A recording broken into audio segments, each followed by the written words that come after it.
Hi, I'm Lori Cantu, and I would like to thank you for joining us for the Friday Flash. I am your concierge for all of your title and escrow needs in King County, and with me today is Shannon Patterson, your title gal, and she is in Pierce County, and we have our coworker Mike Lynch. He serves the east side, and he has been in the business since 1986. So we are I'm so happy to have him on board with us today. And today we are talking about a lack of probate. And my question, what happens if the heirs of a seller that has passed away does not want to do probate?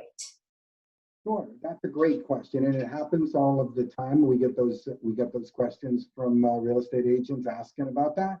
And so, if an heir of somebody who's passed away is getting ready to market and sell the real estate, and they don't want to go through a formal probate process, the person that passed away didn't have that many assets, and the real estate is the primary asset, then they may choose not to probate the estate if they meet the qualifications of the title company. And the title company is going to ask for this form called an affidavit of lack of probate. And instead of the court deciding who the heirs are and who's authorized to dispose of the assets, the title company steps in and takes that place. So they'll ask for this affidavit that names all of the heirs, and it asks for a copy of the death certificate, a copy of the will if there was one, community property agreement. They may ask for a funeral program or an obituary if necessary to try and determine who the heirs are. So Mike, are there any situations where a title company would not accept the lack of probate affidavit in a real estate closing? Great question, Shannon. So if the value of the estate was maybe subject to inheritance tax, so in Washington state, that's $2.5 or $3 million, and then on the federal level, it's about 12 million. So under those circumstances, if the value of the estate was greater than that, then the title company would require that the estate be probated.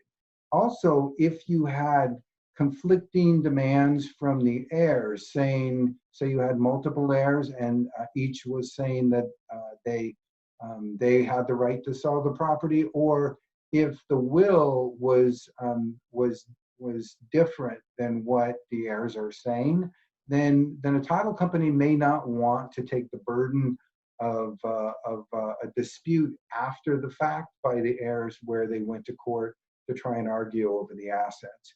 So there are a few circumstances where that wouldn't be the case. The other thing would be is if the decedent had multiple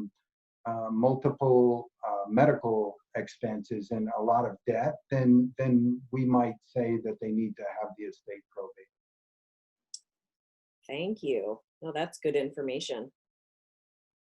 And one more thing on that, I forgot to mention. So if we do an affidavit of lack of probate, we decide who the heirs are, then the heirs that the title companies determine that based on those documents, they're the ones that act as the seller. So they would sign the deed out and give notice that they're the heirs in interest of the person who passed away.